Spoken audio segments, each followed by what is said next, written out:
So hello everyone, once again welcome back to my channel. My name is Navya and in this video we will start our unit number 5, that is NHRC or ensuring rights. ठीक है, and in this particular video we will study about the National Human Rights Commissions. So without wasting our time, let's begin our video. तो as the name suggest national human right commission, तो national human right commission basically एक statutory body है. Statutory body वो body होती है जो किसी act के थ्रू किसी कॉन्स्टिट्यूशन में डाली जाए. ठीक है, तो ये 12 अक्टूबर 1993 को बनी थी एक एक्ट के through, that is provisions of human right act 1993 का. और बेसिकली इसका काम क्या बताया गया था कि इसको प्रोटेक्ट एंड प्रमोट करना है ह्यूमन राइट पूरी कंट्री के अंदर. ये अभी हम इंडिया के लेवल पे देख रहे हैं. ठीक है, और इसका एक और काम है कि भाई ये legal framework for NHRC formation functions and power. इस एक्ट के थ्रू जो लीगल फ्रेमवर्क है, यानी कि एनएचआरसी को किस तरीके से लीगली वर्क करना है, इसकी फॉर्मेशन क्या है और इसके फंक्शंस क्या है और इसकी पावर्स क्या है, ये सब इस एक्ट के अंदर ऑलरेडी मेंशन था. इसका जो हेड क्वार्टर है वो है आपका दिल्ली में, इंडिया में. ठीक है, और इसके चेयरमैन जो हैं वो अरुण कुमार मिश्रा हैं. और इसमें 3 मेजर चीज़ों पर फोकस किया जाता है. जब भी हम ह्यूमन राइट की बात करते हैं ना, तो किसी भी डेमोक्रेसी के अंदर मेक श्योर वो डेमोक्रेसी होनी चाहिए. अगर कोई कंट्री डेमोक्रेटिक है तो उसके अंदर अपने आप ही सिटीजन्स को ये 3 राइट मिल जाते हैं. That is right to liberty, स्वतंत्रता का अधिकार, राइट टू इक्वालिटी, समानता का अधिकार, एंड राइट टू लाइफ, यानी कि जीने का अधिकार. ठीक है, तो ये 3 अधिकार, ये 3 राइट्स हर एक नागरिक को, हर एक सिटीजन्स को मिले हुए होते हैं अगर वो किसी डेमोक्रेसी में रह रहे हैं तो. ठीक है, तो ये हमारा थोड़ा बेसिक था. अब ये जो एक्ट था 1993 का was establish in compliance with, जो एक्ट था हमारा 1993 का, ये इस्टेब्लिश किया गया था इन कॉम्प्लियंस विद पेरिस प्रिंसिपल 1991. यानी कि 1991 के अंदर जो पेरिस प्रिंसिपल आया था, ठीक है, उसके बेसिस पर ही हमारा जो नेशनल ह्यूमन राइट कमीशन था उसको बनाया गया था. Later on were enclosed by UNGA, लेकिन बाद में जाकर ये जो पेरिस प्रिंसिपल था इसको यूएनजीए ने इंक्लोज कर दिया था, यानी कि नष्ट ख़त्म कर दिया था. United nation general assembly UNGA की फुल फॉर्म है. और इसके अंदर कुल मिलाकर 193 कंट्रीज़ हैं जो यूएनजीए जिसको रिकमेंडेशन देता है नेशनल ह्यूमन राइट्स पर. ठीक है, तो ये बेसिकली एक उस टाइम पे, क्योंकि हमारा यूएसए वगैरह नहीं हुआ करता था, उस टाइम पे यूनाइटेड नेशंस जनरल असेंबली हुआ करती थी. ठीक है, तो ये सब चीज़ें थी उस टाइम पर. अब आता है अगला. ठीक है, तो यहाँ से हमें यूएनजीए का काम पता चलता है कि यूएनजीए सिर्फ रिकमेंडेशन देता है. ठीक है, बट यहाँ पर एक चीज़ ध्यान रखनी है आप लोगों को कि इसमें 193 क्या है, आपकी कंट्रीज शामिल है. देखो, अब अगला टॉपिक आता है भाई, evolution of human right in general in international forum. Internationally किस तरीके से भाई ह्यूमन राइट के लिए आवाज़ उठी और तब जाके उसके लिए एक इंस्टीट्यूशन बनाया गया, तब जाकर कहीं इंडिया में भी बात उठी और इंडिया के अंदर भी एनएचआरसी को इस्टेब्लिश किया गया. ठीक है, तो all these things arise from an international forum. So here we will study about the human evolution of human rights in international forum. तो देखो, बहुत ही इसका इजी है ये, दैट जब हमारी फर्स्ट वर्ल्ड वॉर हो रही थी तो 1914 से आई गेस 1918 से 1919 1918 ऐसे हमारी जो वर्ल्ड वॉर थी पहली वाली वो ख़त्म हुई थी. ठीक है, तो when the world war and, first world war हमारी एंड, मतलब हाँ 18 में हमारी वर्ल्ड वॉर एंड हुई थी. तो जब हमारी फर्स्ट वर्ल्ड वॉर एंड हुई तो 1919 के अंदर, 1990 के अंदर, the treaty of Versailles were signed in the palace of Versailles, France. ठीक है, मैं इसका नाम थोड़ा शायद गलत प्रोनाउंशिएट कर रही हूँ, वर्सेल्स, या आप इसको कह सकते हैं वर्सेल्स आई गेस. ठीक है, तो ट्रीटी ऑफ वर्सेल साइन की गई in the palace of Vercel, जो कि क्योंकि ये ट्रीटी फ्रांस के वर्सेल पैलेस में साइन की गई थी, इसलिए इस ट्रीटी का नाम वर्सेल्स ट्रीटी, मतलब ट्रीटी ऑफ वर्सेल्स कह दिया गया. ठीक है, अब इसमें क्या होता है कि जो हमारा ट्रीटी ऑफ वर्सेल है ये, तो और इस ट्रीटी ऑफ वर्सेल का बेसिकली एम क्या था कि सेटल करना कि भाई जर्मनी और अलाइड एक्सिस, हमें पता है एक्सिस और अलाइड फोर्सेस के बीच में ही हमारा फर्स्ट वर्ल्ड वॉर हुआ था. ठीक है, तो इसके अंदर ये जो ट्रीटी थी वर्साइल्स की, इसके अंदर कुछ टर्म्स एंड कंडीशंस रखी गई for piece between the Germany and allied forces, कि भाई जर्मनी और जो अलाइड फोर्सेस हैं, ठीक है, उनके बीच में क्या किया जाए, कुछ पीस को मतलब पीस सेटल करने के लिए कुछ रिकमेंडेशंस दी जाए, कुछ ऐसी सेटल्स, कुछ ऐसे कंडीशंस बनाई जाए, ठीक है। तो ये इस ट्रीटी का मेन एम था। लेकिन क्या होता है, वर्ल्ड वॉर के बाद इस ट्रीटी को जब साइन किया गया तो इसमें पूरा का पूरा ब्लेम उठाकर किस पर डाल दिया, Germany and Austria and Hungary, ठीक है। तो ये इन तीनों पर ही क्या डाल दिया आपका, जो हमारा जो फर्स्ट वर्ल्ड वॉर किन की वजह से हुई है भाई, हालांकि जर्मनी और अलाइड फोर्सेस के बीच में हुई थी, लेकिन पूरा ब्लेम उठा के डाल दिया कि भाई ये जर्मनी और ऑस्ट्रेलिया की वजह से ही हुई है, ठीक है। And impose heavy reparations on Germany, और जर्मनी के ऊपर काफ़ी ज़्यादा पूरा तरीके से उस पर डाल दिया गया, और ये बताया गया कि भाई ये रिपार्शन, जो भी ये डिस्ट्रक्शंस हुआ है, जो भी ये चीज़ें हुई है, ये सब किसकी वजह से हुई है, जर्मनी की वजह से हुई है, ठीक है। And yes, this treaty shape the event that leads to world war 2। और इस ट्रीटी को इसलिए बनाया गया था कि भाई जर्मनी और जो हमारी अलाइड फोर्सेस हैं उनके बीच में एक पीस इस्टेब्लिश हो पाए, ठीक है। और इस पीस के थ्रू जो हमारी वर्ल्ड वॉर 2 है वो इस ऐसी वॉर एक दोबारा से ना हो, इसलिए हमारी ये ट्रीटी ऑफ वर्साइल्स को बनाया गया था। लेकिन क्योंकि पूरा ब्लेम जर्मनी पे डाल दिया गया, हैवी डिस्ट्रक्शन बता दिया कि जर्मनी ने ही किया है, तो ये ट्रीटी फेल्ड हो गई और इवेंट्स ऐसे बन गए, सिचुएशंस ऐसी हो गई कि हमारी वर्ल्ड वॉर 2 हो गई, ठीक है। और इस टाइम पे जो यूनाइटेड नेशंस था वो नहीं बना था। Make sure United nation general assembly थी, ठीक है, थी, पर वो कब थी, हमारी 1993 में वो बनी थी, ठीक है। अभी 1919 तक हम लोग थोड़ा हिस्ट्री की बात करें ना, तो 1919 तक अभी कोई हमारी यूनाइटेड नेशन जनरल असेंबली नहीं थी। इस टाइम पर यूएन वाज नॉट मेड। इस टाइम पर यूएन का एक प्रीडिसर था, यानी कि आप उसको यूएन नहीं कह सकते, ठीक है, एक प्रीडिसर था जिसके अंदर काफ़ी सारे नेशंस शामिल थे। जैसे अभी हमने देखा कि यूएन जनरल असेंबली है ना, उसमें कितने सारे नेशन शामिल है, ठीक है। तो हिस्ट्री में यूएन का जो प्रेडिसर था उसको लीग ऑफ नेशंस कहा जाता था, ठीक है। और ये इसके अंदर basically concept of collective security arise from here. अब यहाँ से जो लीग ऑफ नेशंस था बेसिकली यूएसए का प्रेडिसर था ये, ठीक है। यूएसए से पहले वाला जो था वो आपका लीग ऑफ नेशन था, बाद में जाकर कहीं यूएसए आपका बना है, ठीक है। और इसी टाइम पर यहाँ पर एक चीज़ और इम्पॉर्टेंट है, बट ये आपके टॉपिक में नहीं है, मैं बता दूँ, ये थोड़ा एक्स्ट्रा है, कि लीग ऑफ नेशन जो था ना, इसी ने पहली बार कलेक्टिव सिक्योरिटी का वो दिया था, अराइज हुआ था कॉन्सेप्ट कलेक्टिव सिक्योरिटी का, ठीक है। तो ये कॉन्सेप्ट यहाँ पर आपको याद रखना है, ठीक है। अब क्या होता है, this time Woodrow Wilson was the 20th president of the United states, serving from 1913 से 1921। अब देखो, आपको यहाँ पे चीज़ें समझनी होंगी क्या, कि भाई इवोल्यूशन ऑफ ह्यूमन राइट में हमने क्या पढ़ा, ठीक है। सबसे पहले मैं आपको एक बार दोबारा यहाँ से पढ़ा देती हूँ। इतना पता है आपको, 12 अक्टूबर 1993 को इंडिया के अंदर हमारा ये एक्ट के थ्रू इसको डाला गया, इस बॉडी को, ठीक है।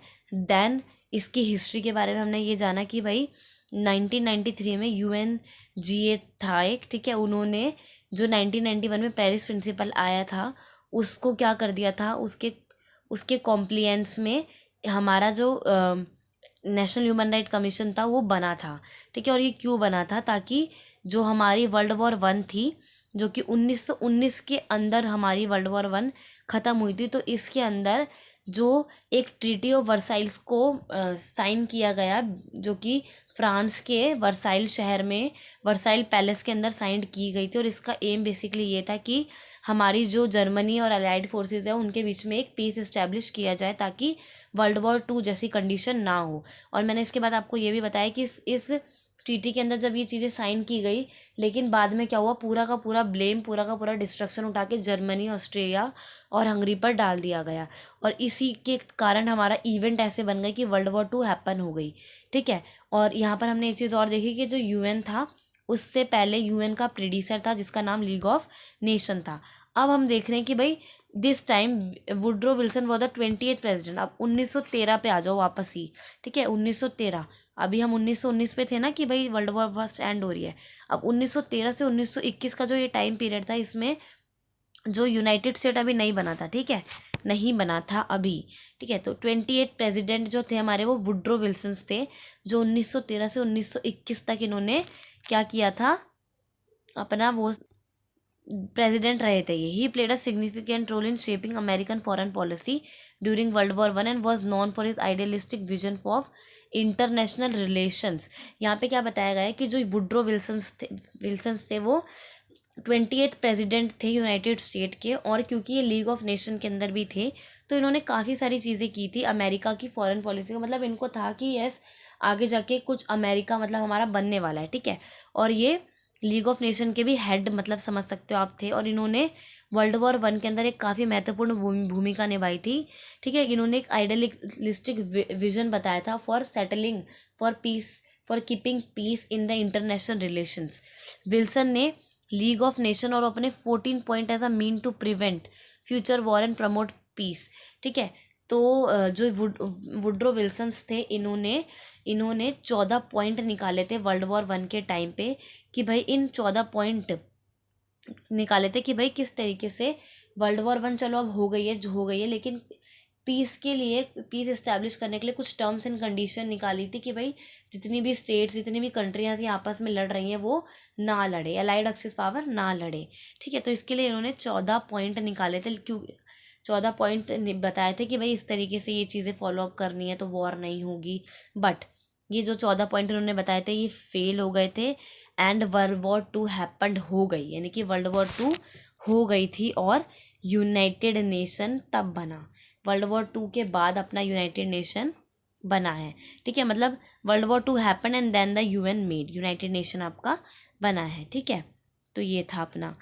अब जो हमारा वुड्रो विल्सन थे इनको इन 14 पॉइंट के लिए नोबल पीस प्राइज़ भी दिया गया था, हालांकि बाद में जैसे मैंने आपको बताया ये नहीं हो पाया था, ठीक है। इसको फेल हो गया था हमारा ये, ठीक है, ठीक है। तो ये हमारा फेल हो गया था, और तब जाके आपका United nation came into the body. अब क्या होता है जब वर्ल्ड वॉर 2 ख़त्म हो जाती है तो एक universal declaration of human right adopt किया जाता है यूएनजीए में, that is United nation general assembly में। एक आपका डिक्लेरेशन था जिसको अडॉप्ट किया गया 16 दिसंबर 1948 को, ठीक है। और यही टाइम पीरियड था जब रशिया ने अपना न्यूक्लियर टेस्ट भी किया था, ठीक है। देखो मैं क्रॉस चेकिंग में आपको चीज़ें बता रही हूँ तो इनको ध्यान रखो कि भाई अडॉप्ट कब हुआ था, 1948 में हुआ था, और इसी टाइम पे न्यूक्लियर टेस्ट भी हुआ था, ठीक है।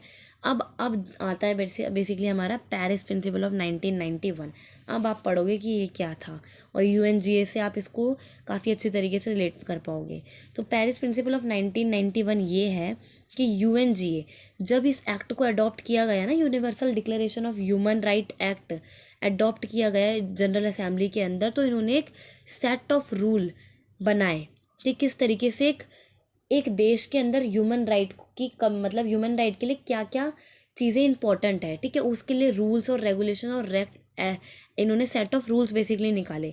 इन्हीं सेट ऑफ रूल्स को आप पेरिस प्रिंसिपल कहते हैं, ठीक है, जो हमें गाइड करते हैं that how national human right commission should operate, ये किस तरीके से जो ह्यूमन राइट है, ठीक है, वो ऑपरेट करने चाहिए किसी भी कंट्री के अंदर। तो ये जो बेसिकली सेट ऑफ रूल्स थे इन्हीं को आप पेरिस प्रिंसिपल कहेंगे। और तो जो यूनाइटेड नेशन जनरल असेंबली थी उन्होंने क्योंकि इसको अडॉप्ट किया था और इसको सपोर्ट किया था इस एक्ट को, ठीक है।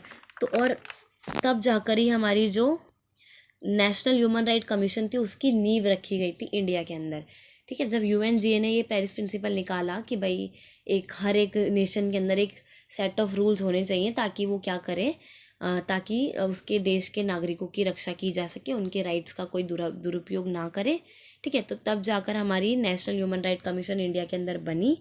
तो यस, आई होप आपको अब ये समझ आया होगा कि किस तरीके से यूएनजीए प्लस में वर्ल्ड वॉर 1 प्लस में वर्ल्ड वॉर 2 प्लस में origin of NHRC in India, ठीक है। तो आई होप आपको ये समझ आया होगा कि किस तरीके से एनएचआरसी का जन्म होता है इंडिया के अंदर आफ्टर द पेरिस प्रिंसिपल, ठीक है। अब हम एक और छोटा सा टॉपिक देख लेते हैं अपना, कंपोजिशन ऑफ एनएचआरसी, ठीक है। नेशनल ह्यूमन राइट कमीशन एक बॉडी है जो रिकमेंडेशन प्रोवाइड करती है कि अगर कहीं पर भी किसी नागरिक के राइट्स के साथ उसकी राइट टू लिबर्टी, इक्वालिटी और राइट टू लाइफ में किसी के भी साथ कुछ गलत हो रहा है जो कि सही नहीं है लॉ के अकॉर्डिंग, तो उसके ऊपर ये रिकमेंडेशन देते कि भाई इस एरिया में, इस स्टेट में, इस राज्य में या इस जगह पर ये चीज़ें हो रही हैं, तो ये अपनी रिकमेंडेशन देते कि भाई आपको इस तरीके से उसको सही करना है। अब गवर्नमेंट उसको करे ना करे ये गवर्नमेंट पे डिपेंड करता है। हम देख लेते हैं अब अपना कंपोजिशन ऑफ NHRC कि NHRC के अंदर क्या क्या कौन कौन से लोग शामिल हैं। तो सबसे पहले देखो, चेयर इसके पर चेयरमैन हमें पता है अरुण कुमार मिश्रा है, ठीक है। सबसे पहले इसके अंदर एलिजिबिलिटी देख लेते हैं क्या है। CGI जज ऑफ सुप्रीम कोर्ट, देखो नेशनल ह्यूमन राइट कमीशन है, तो जज या फिर कोई senior CGI that is the chief justice of India इसके अंदर होना चाहिए, ठीक है, या किसी भी जज of supreme court. Second, 5 full time permanent member इसके अंदर होते हैं, 7 डीम्ड मेंबर होते हैं। अब डीम्ड मेंबर क्या होते हैं बेटा, NCBC, NCST, NCSC child right protection person with disability. Deemed member मतलब पिछड़ी जाति के जो नागरिक है उनमें से भी 7 व्यक्ति इसके अंदर शामिल है। अब NCBC stands for national commission for backward classes, NCST national commission for scheduled tribe, national commission for schedule SC के लिए, ठीक है, शेड्यूल कास्ट, ऐसी child right protection act, person with disability, सबके मिलाकर 7 पर्सन इसके अंदर शामिल है, ताकि मतलब आपकी जो फिज़िकल चीज़ें हैं मतलब उनके साथ भी कोई भेदभाव ना करे कि भाई आप ऐसे गरीब परिवार से आते हैं या आप तो ऐसे हैं, आप चल नहीं पाते, इसके बेसिस पर भी कोई आपके साथ दुर्व्यवहार ना करे, आपकी ह्यूमन राइट्स को ना उसकी अवहेलना ना करे, ठीक है। तो ये था आपका कंपोजिशन ऑफ NHRC।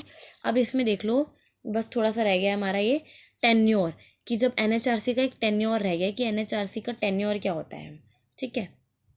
ठीक है, अब इसके मेंबर होते हैं, इसका टेन्योर होता है, जो इसके चेयरमैन होते हैं और जो इसका मेंबर है, ठीक है, जो भी व्यक्ति इनके मेंबर्स हैं उनका जो टाइम पीरियड होता है, अपने कार्यकाल जो होता है इनका, वो 3 ईयर्स का होता है, ठीक है, टी नहीं 3 ईयर्स का होता है, until they attain the age of 70, मतलब जब तक आप 70 साल के नहीं हो रहे हैं तब तक आप चेयरपर्सन या मेंबर रह सकते हैं किसके, NHRC के, ठीक है। अब यहाँ पर एक चीज़ देख लो और, कि जो चेयरमैन है और जो मेंबर्स हैं इनको अपॉइंट कौन करता है, इनको अपॉइंट करते हैं आपके प्रेसिडेंट।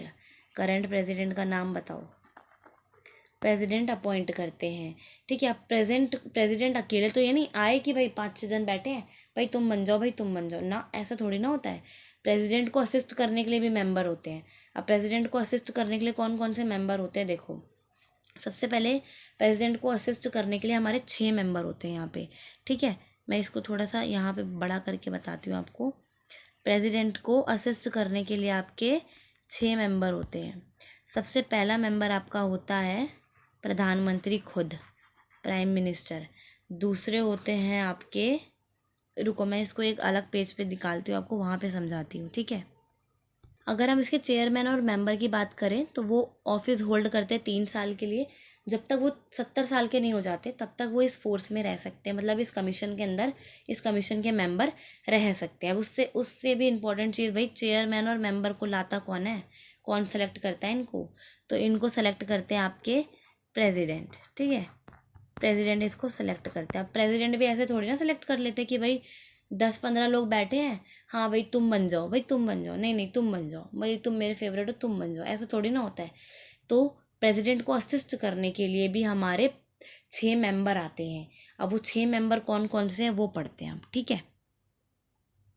हाँ, तो वो जो हमारे देखो 6 मेंबर है वो कौन कौन से हैं, ठीक है। जो अब हमारे जो 6 मेंबर्स हैं जिनको प्रेसिडेंट असिस्ट करते हैं, प्रेसिडेंट के साथ वो आते हैं, वो कौन कौन है हमारे। सबसे पहले हैं आपके प्रधानमंत्री, PM। दूसरे हैं आपके लोकसभा के स्पीकर, लोकसभा के कौन, स्पीकर, ठीक है। तीसरे हैं आपके डिप्टी चेयरमैन ऑफ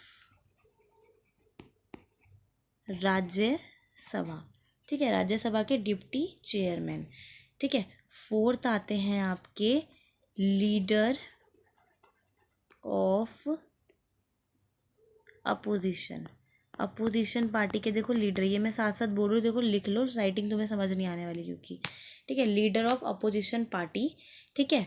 और 5वें आपके होते हैं, यहाँ लिख दो 5th, 5वें आपके होते हैं leader of opposition from Rajya Sabha. भाई leader of opposition from Lok Sabha है ये वाला, ठीक है। और यहाँ पे लीडर ऑफ अपोजिशन किसके, ये लोकसभा के थे एलएस, ये राज्यसभा के, ठीक है।